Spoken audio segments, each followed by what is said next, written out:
Assalamualaikum warahmatullahi wabarakatuh. Pada pertemuan kali ini, Bu Nilam akan membahas bab 2 kelas 12 semester 1, yaitu reaksi redoks dan elektrokimia.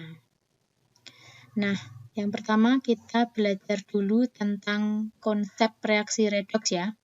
Redoks itu adalah singkatan reduksi dan oksidasi. Perbedaannya apa? Yang pertama, kalau berdasarkan konsep pengikatan dan pelepasan oksigen, oksidasi itu kan ada huruf O-nya, berarti dia mengikat O. Artinya, senyawa setelah panah itu O-nya itu berikatan. Sedangkan reduksi itu melepas oksigen sehingga oksigennya itu dilepas ya. Tadinya berikatan dengan Fe. Nah, ini terlepas dari Fe. Kemudian yang konsep kedua yaitu penerimaan dan pelepasan elektron. Untuk oksidasi itu oke, berarti dia melepas berarti melepas yang jelek atau melepas elektronnya setelah tanda panah. Sedangkan untuk reduksi, elektronnya adalah sebelum tanda panah. Kemudian konsep yang ketiga yaitu kenaikan dan penurunan biloks. Untuk oksidasi, oke, berarti biloksnya naik, sedangkan reduksi itu biloksnya turun. Nah, contoh ini Zn, biloksnya 0, menjadi ZnCl2, biloks Zn-nya jadi plus 2, jadi Zn-nya mengalami oksidasi. Sedangkan ini HCl, ini plus 1-nya di H ya, plus 1 itu di H, terus 0-nya ini di H2, berarti biloks H mengalami penurunan dari plus 1 menjadi 0. Berarti dia ada reduksi. Nah, itu adalah konsep redoks. Kemudian yang kedua yaitu menyetarakan reaksi redoks. Ada dua cara, yaitu metode bilangan oksidasi dan metode setengah reaksi. Kita bahas dulu yang metode bilangan oksidasi. Ini kalian harus hafal biloks ya. Tahap yang pertama yaitu ini contohnya, kita langsung ke contoh soal saja. Misalnya setarakan reaksi MnO4- ditambah Cl- menjadi Mn2+ plus Cl2 dalam suasana asam. Cara yang pertama yaitu kalian tentukan biloks masing-masing unsurnya, letakkan di bawah unsurnya. Nah, O kita tahu -2 itu kali 4 kan -8 hasilnya -1, berarti biloks Mn adalah plus 7. Kemudian Cl- berarti biloks ion adalah sama dengan muatannya, jadi ini -1. Ini juga sama dengan muatannya, plus 2. Kemudian Cl2 itu unsur bebas, biloksnya 0. Nah, dari biloks-biloks ini kita tahu mana yang unsurnya berubah biloks, yaitu Mn dan Cl. Nah, unsur yang mengalami perubahan biloks adalah Mn dan Cl. Mn dari plus 7 menjadi plus 2, kemudian Cl dari -1 jadi 0 ya. Nah, sekarang kita setarakan jumlahnya dulu. Mn di kiri 1, di kanan 1. Cl-nya tadinya 1, di kanan ini 2, maka ini kalian setarakan menjadi diberi koefisien 2. Nah, 2 kali -1 sehingga biloksnya jadi -2. Nah, kemudian tahap yang ketiga sekaligus yang keempat yaitu kalian ini hitung naik turunnya berapa. Mn kan dari plus 7 menjadi plus 2 ini kan turun 5. Kemudian Cl- ini dari -2 ke 0 itu kan naik 2. Nah, kalian kalikan sebuah angka supaya elektronnya ini sama. Nah, karena ini 5, ini 2, maka ini kali 2, ini kali 5, sehingga sama-sama 10. Nah, kemudian tahap yang ke 5 dan 6, kalian hitung muatan di kiri dan muatan di kanan. Nah, ini contohnya misalnya ini. 2 MnO4-, ini kan -2 muatannya. Kemudian 10 Cl-, ini kan -10 ya. Nah, min 2 ditambah min 10 kan jumlahnya min 12. Kemudian yang di kanan, 2 kali plus 2 kan plus 4. Kemudian 5 kali 0. Ini nggak ada muatannya berarti 0. Nah, sehingga plus 4 ditambah 0, hasilnya plus 4. Nah, ini kan muatan di kiri min 12, muatan di kanan plus 4. Supaya sama, maka karena suasana asam, sehingga yang ditambahi H plus adalah yang lebih kecil. Nah, sehingga supaya yang kiri itu sama dengan yang kanan, maka ruas kiri kalian harus menambahkan 16 H plus karena suasana asam. Sehingga menjadi seperti ini ya, 2MnO4- plus 10 Cl- ditambah 16 H plus menjadi 2Mn2 plus 5 Cl2. Nah, kemudian kalian setarakan atom H-nya. Nah, karena tadi kalian sudah menambah H plus di ruas kiri, maka supaya H lebih setara adalah ini kamu bagi 2, yaitu 8, tapi H2O kamu letakkan di ruas kanan. Nah, itu cara penyetarakannya. Nah, kalau suasananya asam bagaimana? Kalau itu seperti tadi suasana asam ya, kalau suasananya basa bagaimana? Nah, kalau suasananya basa, kalian tadi kan penambahan H plus pada suasana asam. Kalau suasana basa, kalian menambahkan OH- di yang muatannya lebih besar.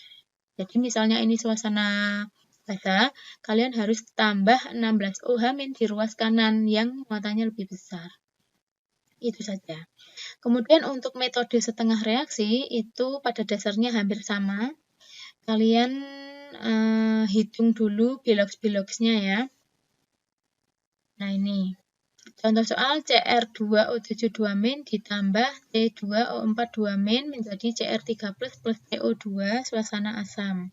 Kalian pisahkan dulu mana yang reaksi reduksi, mana yang reaksi oksidasi. Misalnya nih Cr2O7 2- jadi Cr3 plus ini adalah reaksi reduksi ya. Kemudian yang C2O4 2- menjadi CO2- adalah reaksi oksidasi. Nah, kemudian caranya ini, setarakan jumlah atom selain O dan H. Nah, ini misalnya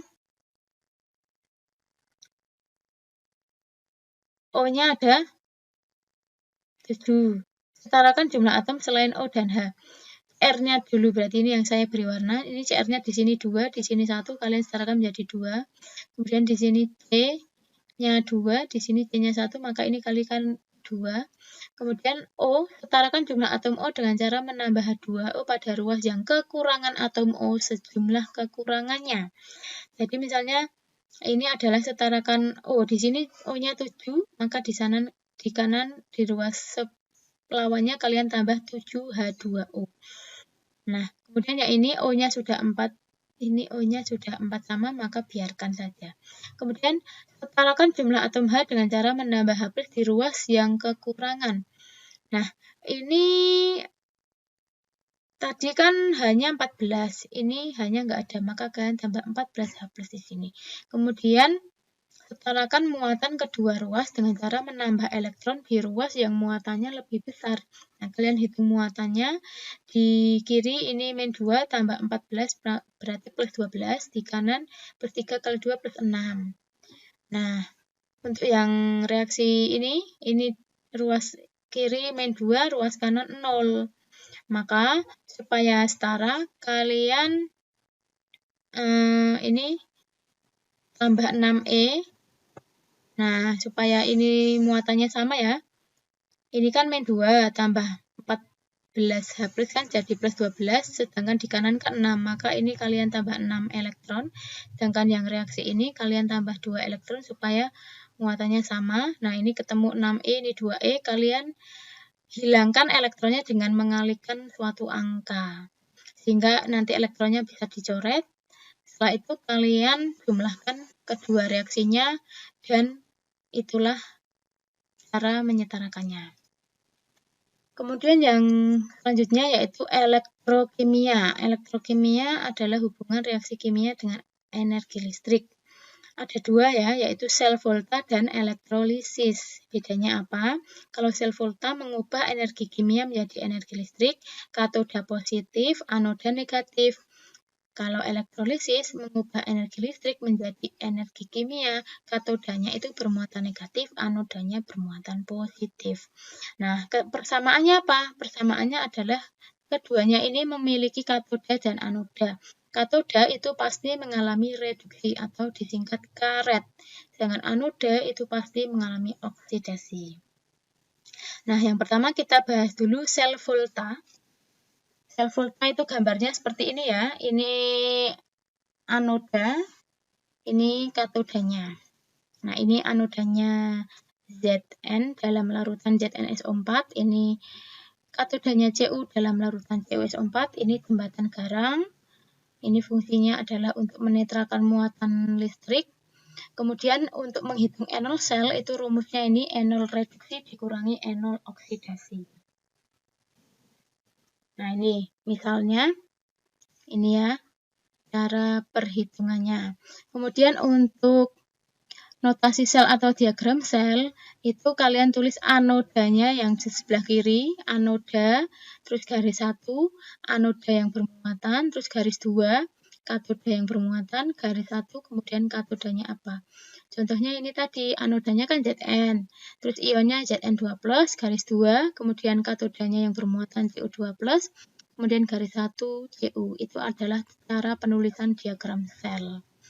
Kemudian ini deret volta, kalian pahami saja, yaitu ini ya, lihat kalau Bapak Camat nanti meninggal alam mana, zaman kerajaan Fir'aun, dan seterusnya ini kalian buat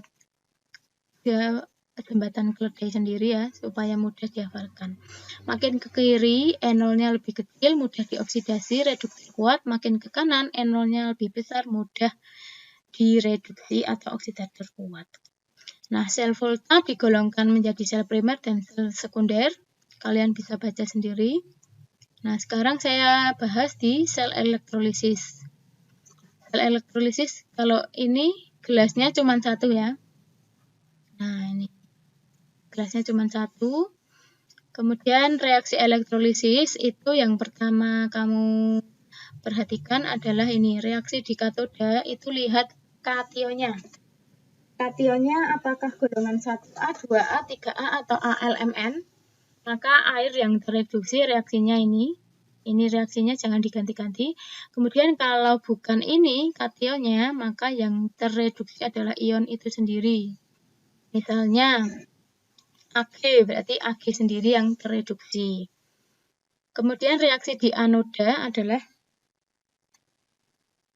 kalau lihat dulu, kalau inert, PtAuC, maka jika anionnya adalah sisa asam oksi yang mengandung oksigen, maka air yang teroksidasi reaksinya seperti ini, jangan diganti-ganti. Kemudian kalau bukan asam oksi, maka anion itu sendiri yang teroksidasi. Tapi kalau anodanya tidak inert, maka anoda itu sendiri yang teroksidasi. Nah, contoh soalnya ini langsung saja ya. Kalau larutan, kalian ionisasi dulu, misalnya NaCl menjadi Na plus Cl-. Kemudian katodanya itu kan Na+, karena Na+ adalah golongan 1A, maka yang tereduksi adalah air, reaksinya seperti tadi. Kemudian untuk reaksi di anoda, karena ini menggunakan elektroda grafit, maka anionnya itu anion yang teroksidasi. Reaksinya seperti ini, elektronnya sudah sama, bisa dicoret dan dijumlah reaksinya. Contoh yang B, larutan CuSO4 dengan elektroda platina. Kalian ionisasi dulu CuSO4, yaitu 2Cu2 plus 2SO4 2-. Nah, katodanya Cu2 plus, karena bukan golongan 1A2A, maka kation itu sendiri yang tereduksi, reaksinya seperti ini. Kemudian anodanya PT itu inert, maka kalian lihat ion negatif 2SO4 ini adalah asam oksi, maka yang teroksidasi adalah air. Kemudian untuk soal yang C yaitu leburan. Kalau leburan itu kation dan anion itu sendiri yang bereaksi. Misalnya Na+ sama Cl-, maka katodanya adalah reaksi reduksi Na, anodanya adalah reaksi reduksi. Karena elektrodanya Cu, maka yang tereduksi adalah elektrodanya itu sendiri. Nah, ini adalah contoh penggunaan elektrolisis, kalian bisa baca sendiri. Kemudian untuk Faraday 1, itu rumusnya adalah B atau ada yang menulisnya M, E kali F. Nah, F itu adalah IT per 96500. Sedangkan IT adalah Q, jadi rumusnya bisa bermacam-macam. Kemudian untuk Faraday 2, rumusnya ini W1 per W2 sama dengan E1 per E2. Ini sudah ada contoh soalnya. Kalian bisa pelajari. Misalnya, hitung massa logam yang dihasilkan di katoda jika larutan MgSO4 dielektrolisis menggunakan arus 4 ampere selama 2895 detik. ARM G24. Nah, ini adalah Faraday 1 karena satu zat ya. E itu adalah AR per Bilox. Nah, ini ya. E adalah AR per Bilox. AR Mg adalah 24, Biloxnya Mg itu 2. Jadi 24 per 2 itu E-nya. I-nya 4 ampere. T-nya adalah detikannya per 96500, hasilnya 1,44 gram. Kemudian soal yang kedua, pada elektrolisis larutan NiSO4 selama 45 menit menghasilkan endapan Ni sebanyak 9,75 gram. Berapa gram Ag yang dihasilkan jika arus dalam waktu yang sama dialirkan pada elektrolisis larutan AgNO3. Nah, karena ini dua zat, maka dia menggunakan hukum Faraday 2. Kita bandingkan Ni dengan Ag.